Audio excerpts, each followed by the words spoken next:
Hello, thank you for joining us for this session, GridOptimal Outcomes and Lessons Learned from the First Pilot Project. I am Connie Empress, Communications Manager here at New Buildings Institute. Before we begin, I have a couple of housekeeping things to tell you about. First, you are muted and we cannot hear you. This helps keep the background noise down so that everyone can better hear our speakers. I want to direct you to the dashboard that you should be able to see on the right-hand side of your screen. If you are having technical difficulties and cannot see the slides or hear our speakers, you can use this question pane in the dashboard to let us know, and we will help you as we go. We will take a few questions at the end of the presentation. Please ask questions in the same pane as they come up. This session is being recorded. All registrants will receive an email tomorrow with links to the recording and slides for this session. For those on the line today, you will also receive a certificate of participation in the follow-up email. Please take a moment to take the survey that will pop up at the end of the session. If you would like the 1 AIA credit for the session, the survey is where you will enter your AIA number. Today's panel consists of NBI Senior Project Manager Alexi Miller, Ted Tiffany, Director of Sustainability at Gutman and Blavat, and Brad Jacobson, Principal at EHDD. Mark Frankel will be moderating the session. Over to you, Mark. Thank you, Connie. This is Mark Frankel, formerly with New Buildings Institute, now the Director of Technology and Innovation at Ecotope, Inc. I'm very glad you joined us to talk about grid integration and buildings. Many people around the country are recognizing that we have a new reality approaching the building sector. We've set up broad goals of grid decarbonization, transportation sector decarbonization, and building sector decarbonization that are going to put increasing demands on the electric grid to provide electricity for these needs. At the same time, to decarbonize the grid, we need to rely on renewable generating resources, which have very different generating and temporal characteristics than our traditional generating resources. This means that we need to think more carefully about how buildings use energy and how they integrate with the grid. So this session is going to be about an integrated approach to building load management and design in the context of grid operation through the GridOptimal initiative, that is an initiative of NBI, USGBC, and a number of others, and Alexi will talk about that further. And we've run a pilot project through this initiative, which Brad and Ted will be talking about, and we'll take questions about this as we go and answer them at the end. Brad Jacobson is the principal at EHDD. His focus is helping clients lead the way towards carbon neutral built environment by 2050, starting with all electric net zero energy new buildings today.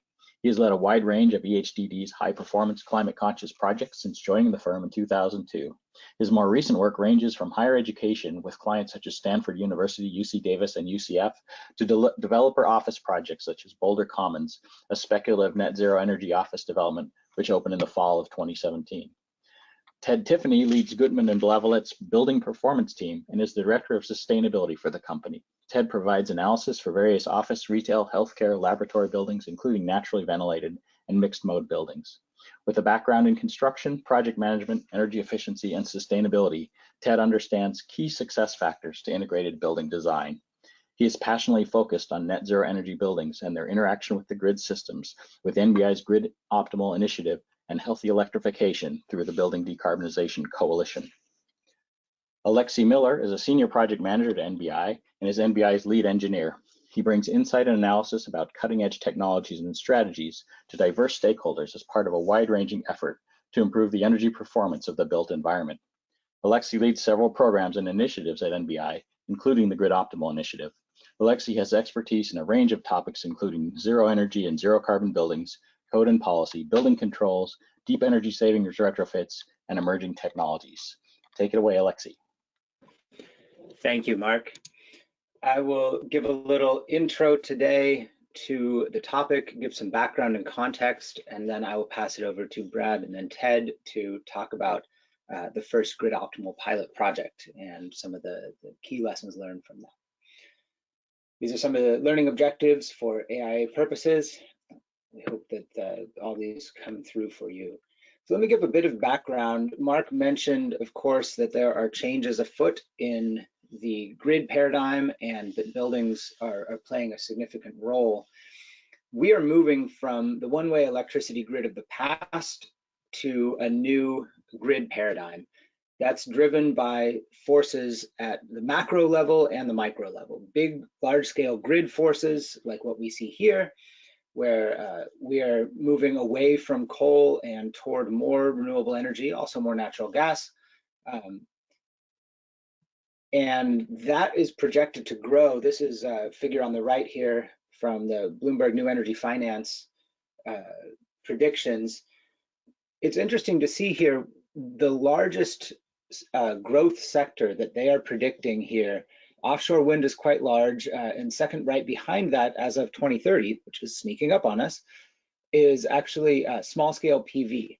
So they're predicting that distributed renewable energy systems are going to become far, far more common. We're already seeing that. The price declines on solar have been astronomical.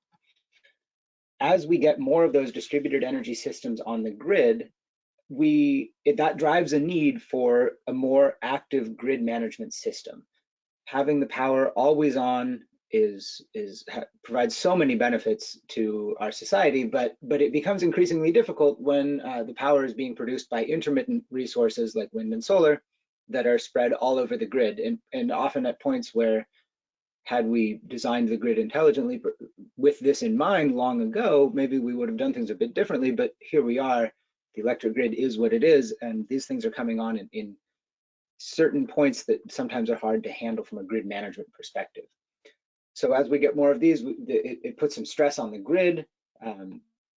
We can address some of those issues through energy storage. We're seeing a lot more talk about batteries and more deployments of batteries at the building scale, behind the meter, and also in centralized, more community or substation level deployments.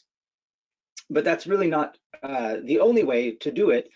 And the purpose of the GridOptimal Buildings Initiative is to empower buildings as well as players on the grid side of the meter, both sides of the meter, to empower them to actively support a transition to a decarbonized grid by leveraging building energy flexibility and by ensuring that buildings are participating well and actively in the grid. So this focuses not only on storage and distributed energy resources, but also on enhancing building flexibility and finding ways to make buildings better grid citizens. This came about for NBI several years ago when we started thinking about, well, we've been pushing the idea and making the case that zero energy buildings are the future and that we will be seeing more and more zero energy buildings in all the sectors across the built environment. But what happens when we get there? Well, the building on the left here is a building that made it to annual net zero energy status or performance using solar energy. Pretty typical building load, right? It peaks in the afternoon, but the solar PV that gets you there peaks at noon.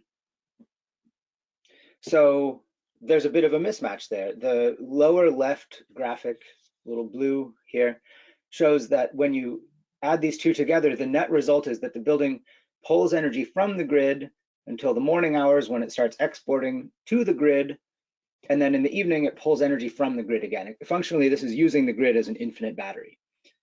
The graphic on the right, here's that original load in gray. Well, if you can reduce the load through energy efficiency, and if you can target, shift some load through demand response or other flexibility programs, you may be able to make the building's load shape much closer to the load shape produced by that solar, as well as reducing the amount of solar you need in the first place.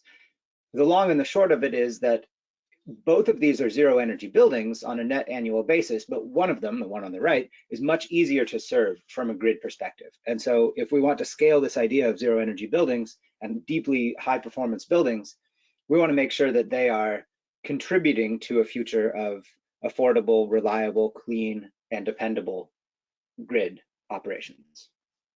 There are quite a few ways to do this. We'll be talking about some of them in the webinar today. Within the context of the GridOptimal Buildings Initiative, we think about this in a couple of different ways. You can do things related to permanent efficiency, ways that reduce the building's energy load throughout the year. There's definitely a value for regular energy efficiency in this paradigm of grid interactivity and good grid citizenship. There's also a place for peak shifting and energy flexibility to either reduce a building's peak or modify the times during which energy is used throughout the year on a consistent basis. in order to better match the building's load profile to conditions on the grid that it might be interacting with. The third there is dynamic response, where the building can actively reduce its energy use or potentially take on energy when there's a lot of oversupply on the grid, noon in a grid with a lot of solar, for example, in response to some short-term grid constraints or carbon signatures or costs, right, rate design, few different things a building could do. And then finally, there's dispatchable energy storage and dispatchable energy flexibility, in which the building is actively taking a signal from the grid and using it to change operations, whether that's charging or discharging a battery or changing HVAC controls, whatever the case may be. So there are various different ways that buildings can get at some of these opportunities and improve their grid citizenship. The GridOptimal Buildings Initiative, as Mark mentioned, is a joint NBI-US-GBC initiative. It's a collaborative approach. We have several utilities that I'll mention in a moment around the country supporting us in this work. Some key themes here. Things are changing quickly. The building grid interaction paradigm used to be very one way. It's changing quite quickly and in different ways in different places to a different paradigm. Buildings are facing new pressure from both market forces and from regulatory and policy drivers to respond, and that includes changing rate structures. There are other drivers as well that are not just economic. Building designers need to start thinking about these issues and find strategies to improve building grid citizenship. But often the language is lacking and there's not a whole lot of consistency in the signals that are sent to these designers from one place to another in different markets or in different building types. As we move toward a more interactive grid, it's going to be important that buildings play a real role in making sure that the grid stays dependable, clean, affordable, and reliable and safe. So we want to make sure within the GridOptimal Buildings Initiative that we are finding ways to bridge the gap between these changes coming to the grid and the design community and the buildings industry to make sure that there are as many ways as possible for buildings to contribute to the future that we're trying to build. This is, as I mentioned, a joint initiative of NBI and USGBC. Here are our supporting members. Thank you for your support: Southern California Edison, PG&E, SMUD, Austin Energy, Efficiency Vermont, and the Energy Trust of Oregon. And there are several other organizations participating as well. We started in July 2018. We've wrapped up our phase 1. There's a webinar there. You can see this as a link, and when you get the slides later, that is a viewable on demand to see what we came out with in phase 1 of GridOptimal. Right now, we are working on phase 2. That's focused on developing metrics for building grid interaction. These metrics are really at the core of GridOptimal. How do we measure building grid interactions in ways that make it so that we can send signals to the design community and provide guidance, that second word there, to make sure that designers have tools to help their buildings do better in this regard. We're putting together pilot projects, and we'll be talking about one of those today, and code and policy work. We are also welcoming more members into GridOptimal. Please join us. My email's here. It's also at the end. And thank you. That concludes my intro to the topic. And I'm going to go ahead and pass it over to Brad. Great. Take it away, Brad. Thank you. Thanks, Alexi. Okay, thank you. Can you hear me now? Yes. Okay. For some reason I keep getting muted. All right, let me try this now. Okay, great. So today, both myself and Ted are going to share a presentation of this case study let's see, sorry, I'm trying to figure out the controls here. There we go. Go back to. Okay. Do a case study of Sonoma Clean Power and the headquarters project that we have designed for them. They're a very unique client. You can see from the text on the bottom of this slide, this came from the RFP, their request for proposal to help design their project with them. And they were clear they were looking for something that was focused on carbon reductions, going beyond the net zero concept. And so a design that really looked at how do they radically reduce carbon emissions associated with their project.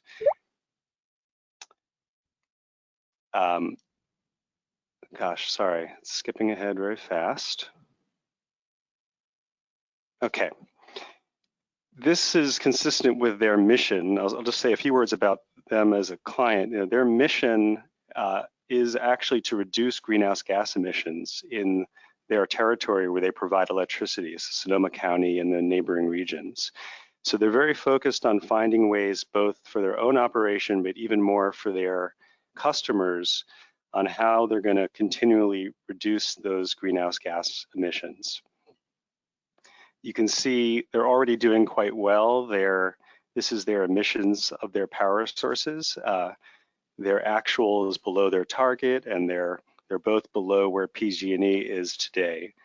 But they're trying to get down to 75 pounds of CO2 per megawatt hour by 2030. So they're looking for ever more ways to bring their emissions down. One way that they've see very clearly is through electrification of buildings. You can see this is from their own studies that even doing energy efficiency on homes, which is represented by the blue bars, you can go from a standard home to an energy efficient home and reduce emissions somewhat. But the big jump is when you go to all electric homes, and that's what's represented down at the bottom 3 bars. Even if it's code standard electric, it's still far better than a energy efficient mixed fuel home. So being all electric was certainly important for our project with them. They also have a program called Grid Savvy, which is doing what Alexi talked about. It's really looking at how to bring more integration of the use of electricity, whether it's in vehicles or in commercial buildings or homes, and the production and the timing of that production. So they have programs that include simple things like tying your Nest thermostat to proper times of operation in terms of low carbon electricity, or your heat pump hot water heaters, as well as your electric vehicles. Let's see, next slide. Great. Oop, go back one. Okay, so for EHCD, for my firm, we started this project with the understanding that we had to build upon what we knew, but start to really shift our thinking. We've been successful in designing and building a number of net zero energy buildings over the last 15 years, including the one featured here, the Packard Foundation project. And those projects were all electric and have renewable energy photovoltaics on the roofs or other locations on site to get to a net annual zero energy use framework. When we look at, so the design process for that has always been about looking at annual energy use and driving down what's called EUI, energy use intensity, measured in kBTUs per square foot over the year. And so it's taken us, and I think the industry in general, you know, a few decades to get to the point where we're pretty fluent in that, and understand what these metrics mean and how you get down to a lower annual energy use and then offset that with PVs on site. So that's been our process, you know, in our design. The result, these are measured energy results from the Packard Foundation. And basically what this chart is showing that every year since we started operation, this is a net cumulative chart. So when the slope's going up, it means you're using more energy than you're consuming. When it goes down, you're actually using more energy than you're producing.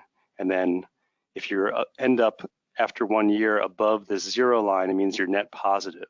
So we felt very good about that, right? That was our goal, to be net positive, or, you know, zero net energy. It's the same basic thing. But when we look more closely at what that means, it means that in the winter months, we're on a downward slope, so we're basically using the grid and in the period of time when the grid is dirtiest to really power the building. And in all other times, we're still using the grid as a battery at nights, as Alexi described, that kind of treating the grid like a battery. So that's not a zero carbon building, while it is zero energy. As we've kind of grown to understand this, we've also grown to understand that renewable energy is obviously coming from the sun. So it's direct energy from the sun, but fossil fuel energy is also originally from the sun. It just happens to have storage, whether it's coal or oil.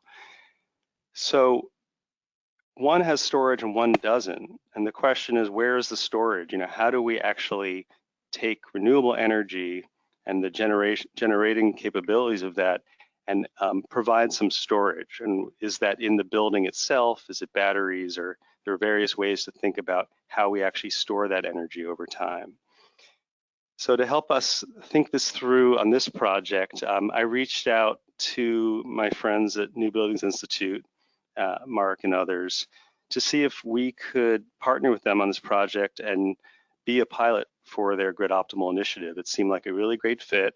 They had a relationship with Sonoma Clean Power already, so they joined our team, and we started working towards, let me try to go to the next slide. Oop. Great. So one of the biggest changes in the design process that we developed alongside New Buildings Institute is moving away from looking at net annual energy use and towards this load shape predictions, and understanding that both on the course of one day, but also over the year. When are we using energy? Where are the peaks and valleys, and how does that map against when energy is available in a renewable form on the grid and in the building? So moving forward, let's see. Okay. We've also been learning that design measures themselves can actually change the load shape. It's not all about PVs and batteries, although we'll get to that. But the way we design the building, the way we operate the building can impact when these peaks are occurring and can help reduce the demand on the grid during these peak periods. So things like, simple things like thermostat set points when we're using energy, but also thermal mass, blinds, and other architectural features can help reduce those peak demands. So one example that is, I think, pretty clear is, oh, sorry, go back one. Okay. Sun shading on a southwest facade. I mean, a lot of these measures that we're talking about, they're not necessarily new strategies or new design techniques, but it's about shifting the way you think about them and what their impacts they can have on the building. So this is an image from the Packard Foundation, the southwest facade. We do have these dynamic sunshades, and we had them to reduce energy use and improve thermal comfort. But when you think about the grid and the demands in hot summer days in the afternoon, that's when the grid is most taxed, when the energy on the grid is the most dirty. So it even provides more reason to do something like shading the southwest facade and provides more justification for investing in these kind of strategies.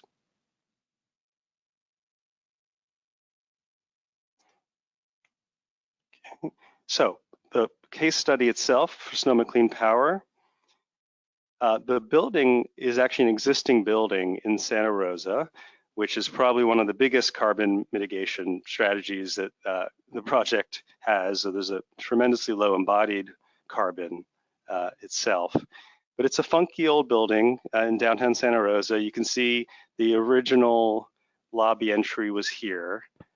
And so one of the main architectural moves that we made was to reorient the building with this new lobby, a new landscaped courtyard, and provide a better public face for the building itself with the community. We also looked immediately at daylighting as a fundamental strategy that we would use. You can see on the lower right these two images of the north window, these kind of narrow slots, the type of spaces, the lack of daylighting. But there were some clues when you looked above the ceiling on the top floor and looked at this big gable of ways that we could bring a lot of daylight into the space. So the design as it stands, really, we brought in a lot of skylights into that gable, opened things up, cut holes into the floor between the first and second floor, and really used daylighting as kind of a fundamental strategy and aesthetic improvement of the space itself. You can see here the floor plans, just to give you a sense. It's mostly office space. On the first level, there's a board room, kind of multi-purpose classroom. Upstairs, we do have a staff kitchen with all electric appliances. And the site plan, there's a fair amount of site, and actually Ted will talk more about that, but a small PV array and space for a battery as well. So the first step was doing what Alexi described as permanent efficiency. So things like going all electric, upgrading the envelope, the daylighting, destratification fans in the main spaces, and just building in this base energy efficient building. Once we did that, we then started looking specifically at the load shape and when the building was using energy. So this graphic here is quite interesting. This is the California grid looked at over the course of all 12 months of a year, 24 hours in a day. Areas in green are areas that are relatively low carbon energy on the grid. So those are things like in the spring, in the midday when the sun's shining, but there's not a lot of demand on the grid, versus the high carbon periods, especially summer afternoons where there's a lot of demand, especially as the sun starts setting. What we were able to do with the help of NBI is start to take the energy model showing when energy is being used and overlay that over that grid carbon to understand where are the areas that we should focus on beyond the permanent efficiency to do load shifting, to use our batteries more strategically. So you can see one thing that came out is these winter mornings when we're trying to heat the building, where it's black or gray, it's actually quite high emissions. In addition, these kind of summer afternoons. So I'm going to hand it over now to Ted, who can take us more in detail on those kind of how we assess the strategies that would help us reduce those peak periods of emissions and how we integrated the more complex systems such as batteries into the project. Yeah, and just to stay on this slide for a second, it really just kind of shows the building operations over that profile. So think about this in the context of the building operations for your building. This will look very different for, you know, a multifamily apartment building or, you know, a hospital or things like that. So this is kind of the carbon signature for an office starts to look a little bit different. So things to recognize when you're starting to play with this data. Can I jump in for a second, Ted? This is Mark. Sure, go ahead. So that graph, if you go back to it, there's a lot of green in the night, in the morning and night. And that's not because the grid is clean. It's not. It's because the building is using so little energy compared to the other times of day. So this particular graph is basically a multiplication of the amount of energy used and how dirty the energy that it's using is. And so the peak daytime in the middle, which is like in the July, August, September afternoons, is both when the building is using a lot of energy and the grid has some carbon in it, even though it's not as much carbon as the grid has at night because the building doesn't use energy at night. It's not one of the key hours in this graph. Great clarifying point. Thanks, Mark. So I'm going to get into a little bit of the details here. And, you know, Brad did a really good job describing the project. It's a fairly straightforward office building, but there's some unique elements to this. Sonoma Clean Power is kind of in the electric car business as well. So they've been promoting electrification of vehicle transport as well. So this will actually have 23 car charging stations, one for each parking lot. The stationary battery storage, 150 kilowatt hour stationary battery, and we've got some areas of expansion too, and we'll talk about that. But fairly conventional PV array, 30 kW, really provides about 28-30% of the overall kilowatt hours. And you know, we looked at trying to get more on-site renewable, but we've got some restrictions here. We were looking at the roof array, expanding the parking lot, but we do have some challenges on site because we've got historical oak trees that we don't want to do anything with, but they are taking up some of the solar availability on the site, but doing a great job of shading our building. But that's kind of the reason why we don't have a kind of a net zero energy approach for this. And that really changes the way we think about things in this terms of energy storage and interaction with the grid. We need to take carbon-free power from the grid at optimal times. So that'll be the challenge here. I'm going to dig deep into kind of the metrics discussion because it's important. You know, the eGrid subregions will give you a carbon analysis for each subregion, and it's really a factor of an annual average of the carbon emissions on that grid sector. So you can get that from the eGrid sources, and I can provide a link for that. And most of the CCAs, Sonoma Clean Power being one, and PG&E and most of the utilities will have these emission factors for their grid mix supply. So these are annual averages, and these are published for the 2017, so backwards looking to that year. Starts to be a good entry point for discussion of, you know, carbon emissions for buildings, but it doesn't give us that hourly look that we want to look at in terms of what we want to do for GridOptimal. And there's a couple of different sources for us in California and nationally. These are becoming more available, but for California project, we can get real-time emission factors from the Cal ISO, so they can, you know, track these. What's being generated by the renewables is this green line here versus the natural gas plants and how they're, you know, doing that. And they report CO2 per resource for that. And you can get backwards-looking data sets for, say, 2018. So that's what I did for this particular project. But you can get these at 50-minute intervals on the daily for your project. So, and that's an emission source that is on the grid at that time of the hour or the subregion minute. So very good resource data for the actual emissions on power plants on the grid. The challenge here is to really start to think about marginal emission rates. And the marginal plant that we're talking about is, if you're going to generate a kilowatt hour or use a kilowatt hour, you need to understand what the next power plant is going to come online to service that kilowatt hour that you need to purchase.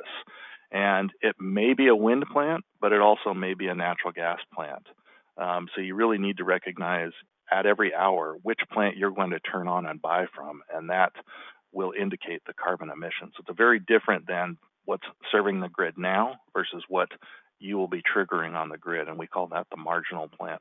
And Watt Time has actually got a really good signal for most of the subregions, and even further detail than eGrid data.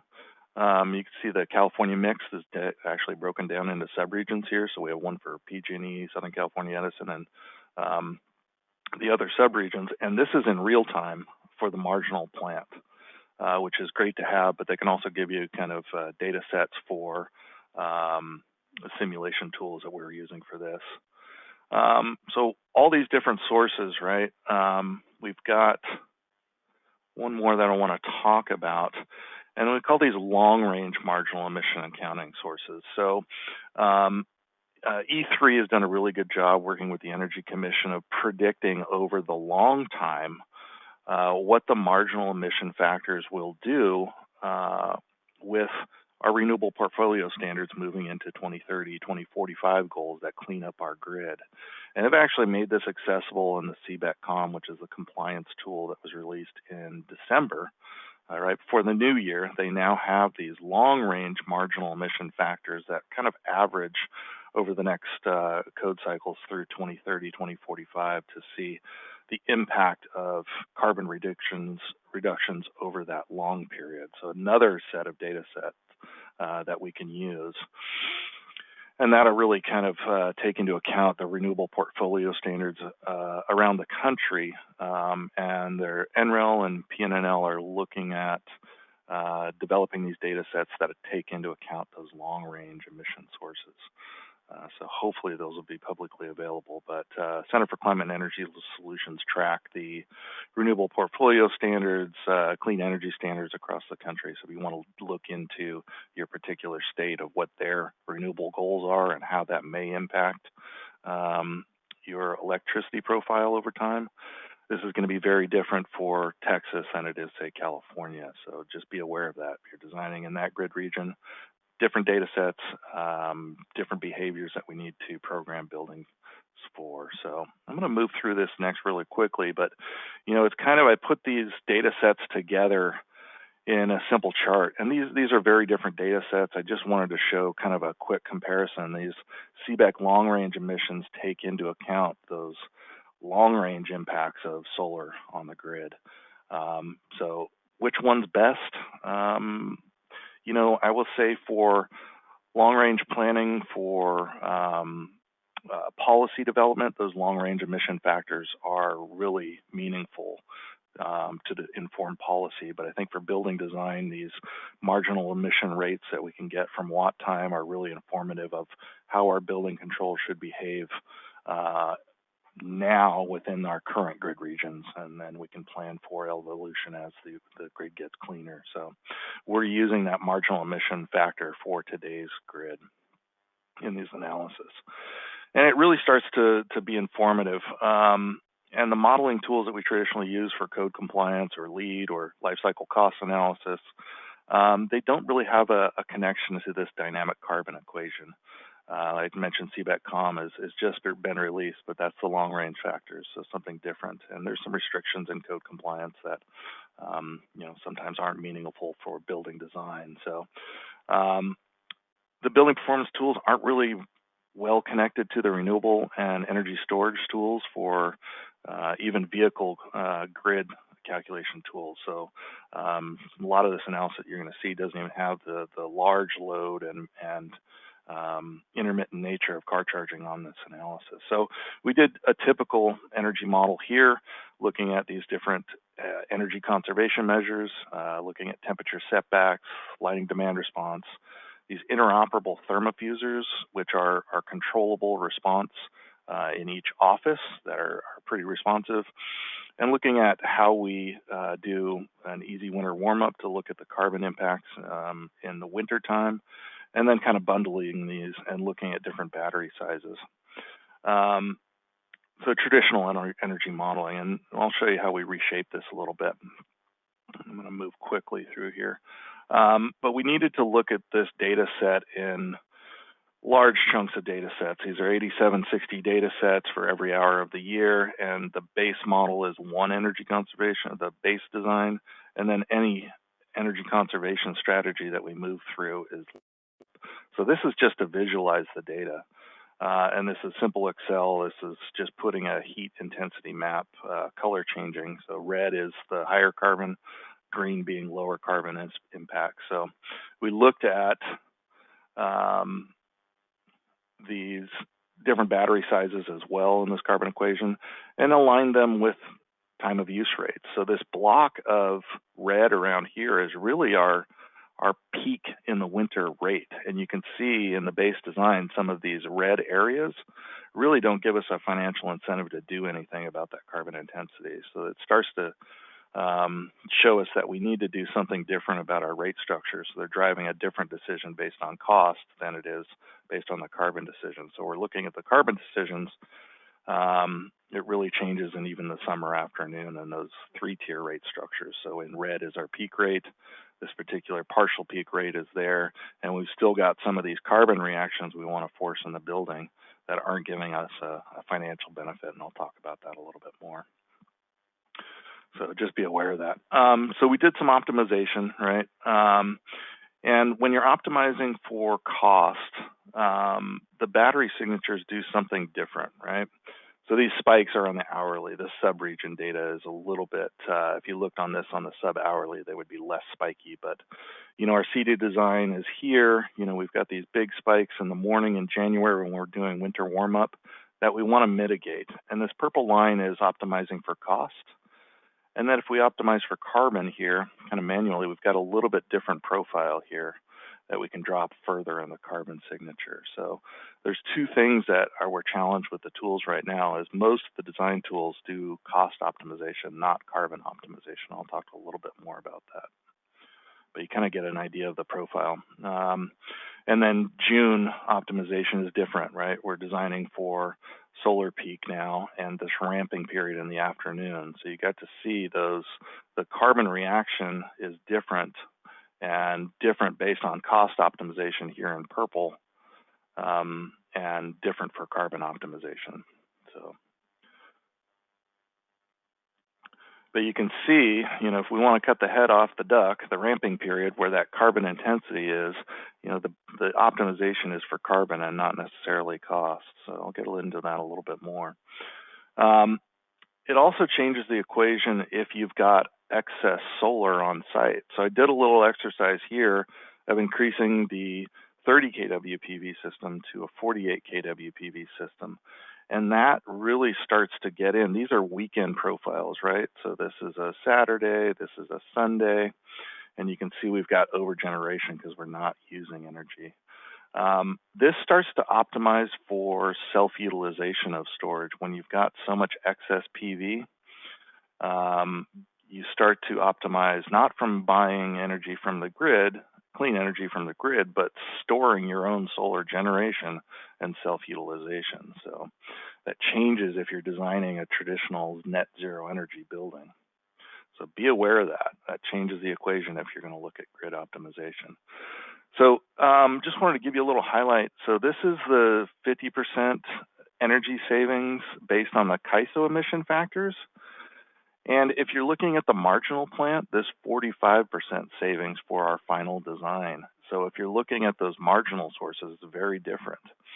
And that exercise that I did for adding the extra PV, we can almost get to 70% offset on the CAISO emission factors.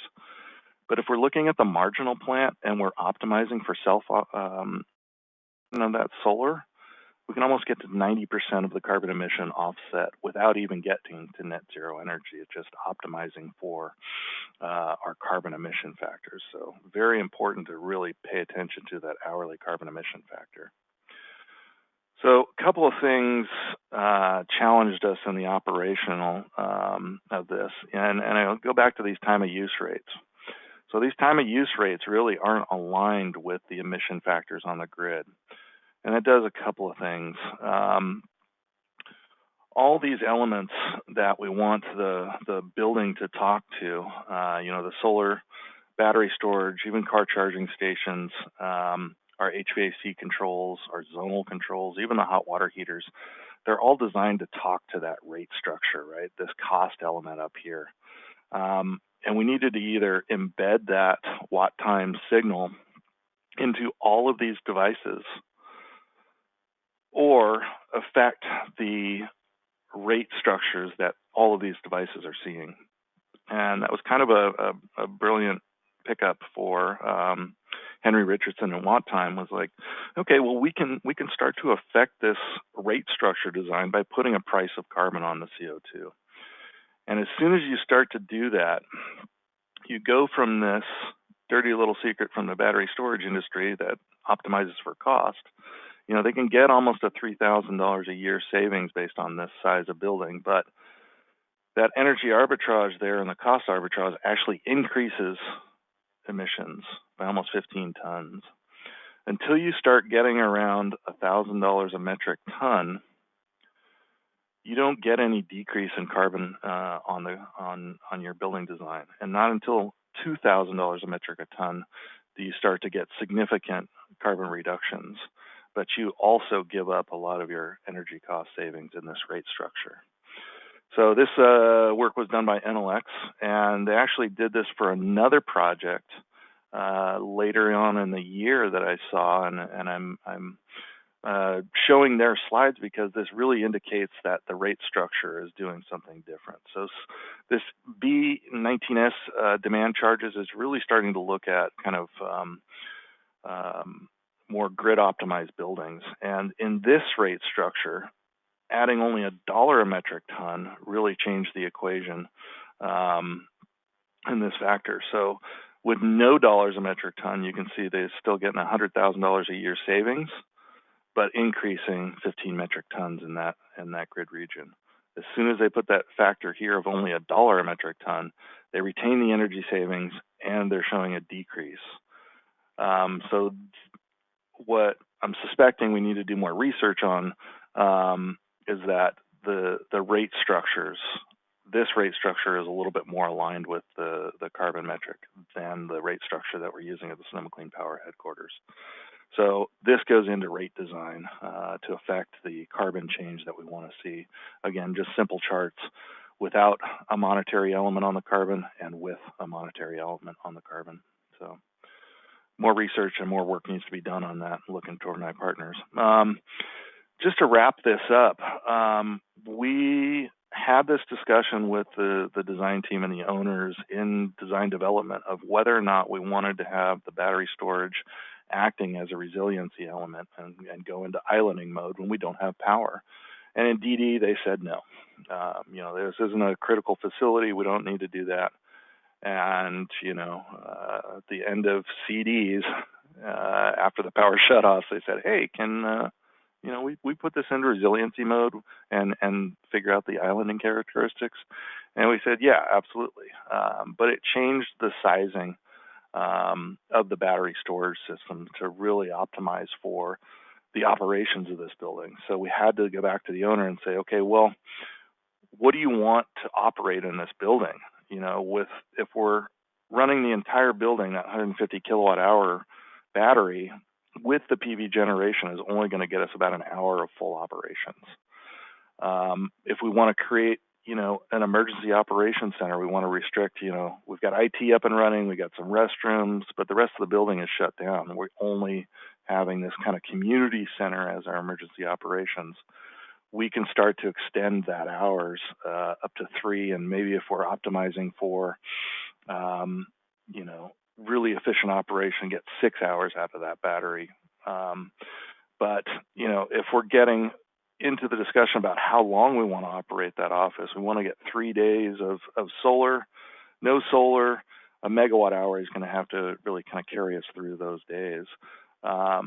And if we're getting good solar generation with a sunny week, we can extend that out to the full week. So it's really coming down to how efficient we're going to be about operating the building, how much solar generation we have, and how we're being very efficient about operating the building. It extends the amount of resiliency time we'll have on that system. So really changes the battery storage equations quite a bit when we're talking about a resiliency component versus this grid optimization component. But I'll say with the battery storage and solar, you can do both resiliency and grid optimization without putting a generator on the grid that is emission heavy. We can do resiliency with traditional battery storage and solar without refilling generators and being a renewable source. So I think we're gonna, one last thing to kind of the key lessons learned here for the simulation tools. These simulation tools that we do for energy modeling really aren't well connected to what we use for PV, battery storage, even microgrid-like design elements. So these need to communicate a little bit more. I was post-processing data out of the energy modeling tools, putting them into these simulation tools for renewable energy, and then kind of reinforming those two elements. And it was a little bit challenging. The other thing we need to do is we need to make these marginal emission rates accessible like weather files, and the CEC has really kind of enabled that for the marginal emission sources with the CBEC COM tool, which is really great. And they did that within the last 2 months at our request and assistance with E3 to do that. So really grateful for the commission to do that. And finally, those utility rates need to start aligning for carbon on the grid. And there's going to be a really exciting debate about rate structure design around decarbonization coming up. So the CPUC has actually opened up those rate design discussions for that right now. A lot of discussion going on at the CEC, CPUC, and other agencies to work on these decarbonization issues. So we're not the only one doing this. You know, Google is looking at these emission data sets for power purchasing for their data centers. So this is another Google report that they did for their purchases, and their carbon-free power purchases are very different for their Iowa data center, for an example, versus North Carolina. And buying carbon-free power in Taiwan right now, very challenging. So these hourly source emissions are really going to be powerful for enabling decarbonization and decarbonization on the hourly for different grid regions. So be aware. Start using this in your design to really inform your design decisions. It's really exciting for us to take this small project and start applying it to the other larger projects that we're working on right now. And just to wrap up, I have to really thank Brad and EHDD for all their leadership on this and working with NBI and all the folks working to get grid optimization into codes and standards and this educational opportunity for everybody. I'm really grateful for all your hard work, gentlemen and ladies.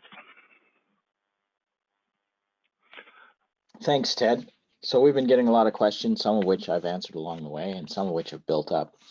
Let me start with one that I think maybe we didn't talk too much about, and that is sort of the difference between building features and building operation in terms of grid impacts. The question was around occupancy patterns, but it's a larger question about how much of this is built in, baked in, automatic in the building, and how much has to do with ongoing operational decisions and behavior. And maybe Brad, you could take the first cut at that, and then anyone else can jump in. Let's see. I'm looking for which question you're talking about, Mark. I combined a few to generate that concept. So I know Sonoma Clean Power talked about certain days when it might get warm and they might, shut down operations early or change the way they operate the building. Do you want to talk about larger issues of whether this is an automated integration or whether there is an occupancy and behavior element? Sure, thanks. Yeah, so with Sonoma Clean Power, what we're doing is we're going to build into the building itself the ability to slightly adjust temperature set points and electric lighting levels to respond in real time to the grid signals. When the grid is high carbon, the building itself will adjust. And this is something that is not for every client, but for Sonoma Clean Power, they want to understand what's happening on the grid and understand the impacts of their energy use. It'll be an ongoing experiment, and it's not something that'll be locked in stone, but the capability to be responsive is built in. Ted could explain the details of it, I mean, if people are interested, but it is, I think, the user feedback, I think, is a critical part of the system. Yeah, and Brad, just to follow up on that, we're enabling the controls to really be responsive to any type of event. If we've got a kind of power shutoff event, we've got a mode that will enable the microgrid controls and be able to enable the users to shut off loads and do some of that automatically. We're designing it to choose between optimizing car charging versus building response, and there's different levels of that. I didn't go into too much detail of that, but we've got protocols set up for which elements we choose to do based on the type of event. So if it's a mild day and we've got carbon in the afternoon, it'll be a slight daylighting control. or a temperature setback. You know, we've got different events that would force us to, you know, turn off the car charging stations. There's and again, this will be an open architecture that we can play with and see the different building responses. So this is really going to be informative to future buildings that we're looking at these controls and playing with them and doing our lessons learned. And this will be different optimization for, say, K through 12 school or a university that's occupied through the evenings, or even that same building in, say, Colorado or Arkansas's grid, where, you know, the carbon signature is different. And that's one of the bigger challenges, designing what is grid optimal for these different climate zones and grid climate zones, I would say. So Great.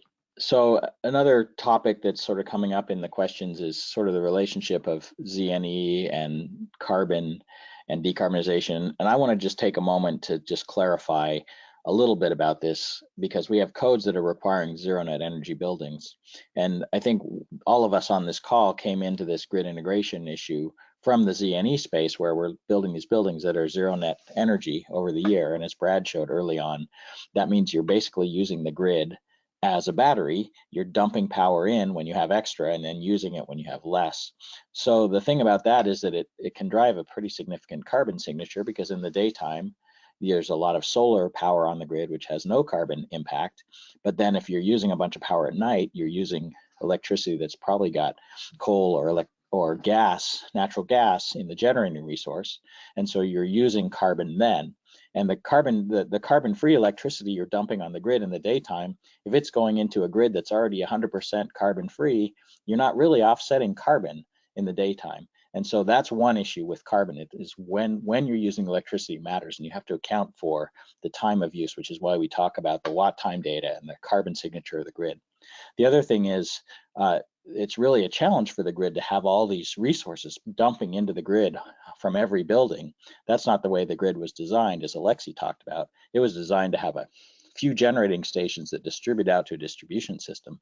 Now we're asking the grid to take power from every building that puts PV on, and that's a big challenge for the grid, which is why we want to get to a more sort of even building load that responds to the availability of PV and maybe some on-site storage to smooth out the impact on the grid. So that's another side of the grid integration piece. And the more we try to put more loads for cars and buildings onto the grid, the more important it is that we make sure the grid works. So that's my first pass at that issue. Brad, would you like to add anything, or Alexi? Yeah, I'll say one thing. Something that we're really still interested in and we tried to implement on this project is, it seems like there's a lot of untapped potential for more passive storage. So thinking of the building as a battery. We looked at phase change materials as a possibility of ways to kind of actively use the building to smooth out the curve. And I think at this time, the modeling of that was quite challenging, and we couldn't quite get a firm grasp on how it would operate. There's not a lot of data on it, but for future research, architecturally speaking, that's an area that I think would be worthy of looking at more. And there was a question on bidirectional vehicle charging, or V2G as it's called, and that is something that Sonoma Clean Power is planning on in the future. I think they're planning on some of their charging stations actually being available to the building, and that actually is a resiliency feature as well. That's coming. It's more than we can talk about today, and we're running out of time. We'll probably pick away Mark, at some of the questions that are out there. Go ahead, if Alexi. I could jump in, I kind of wanted to respond to, this is Alexi, I wanted to briefly respond to your last question there as well. I mentioned that one of the central pieces of the Grid Optimal Buildings initiative, apart from helping designers with pilots and guidance for the design community, is developing metrics to measure, to put a number on building grid integration and on building grid citizenship. What we're thinking of in the context of those metrics, some of the metrics have to do with the building's load shape and how the profile of the building across all the hours of the year lines up against the grid's peakiness or carbon intensity or other metrics. And some of them have to do with the capabilities that are present in that building, for example, to provide energy flexibility services, either on a signal or in the absence of a signal, just on a rate structure or something like it. And I think that the reason that we are building metrics in both of these categories, load shape driven and asset driven, is that we know now the load shape is important. And as Brad said, there's a lot of opportunity to use passive strategies to improve buildings' load shape, and that can have real grid benefits. And we also know that in the future, things are going to look different in terms of the energy sources coming in on the grid, and we don't really know exactly how it's going to look. We have a pretty good basic idea of the shape of things, but we are confident that energy flexibility is going to get more and more valuable. So we want to be able to measure and then credit both improvements to the load shape through passive features as well as enhanced flexibility one way or another. Thanks, Alexi. I'm just going to finish by saying that there is a lot going on in this space, and NBI and EHDD and Gluten Blavalette and Ecotope are all involved in this. Stay tuned, watch for more, go to our websites for information on this topic, especially New Buildings Institute has a great resource on this. And thanks so much for attending. Thank you. Don't forget, you'll get a follow-up email tomorrow with the link to the recording and presentation, as well as a certificate of participation. Thanks again. Bye-bye.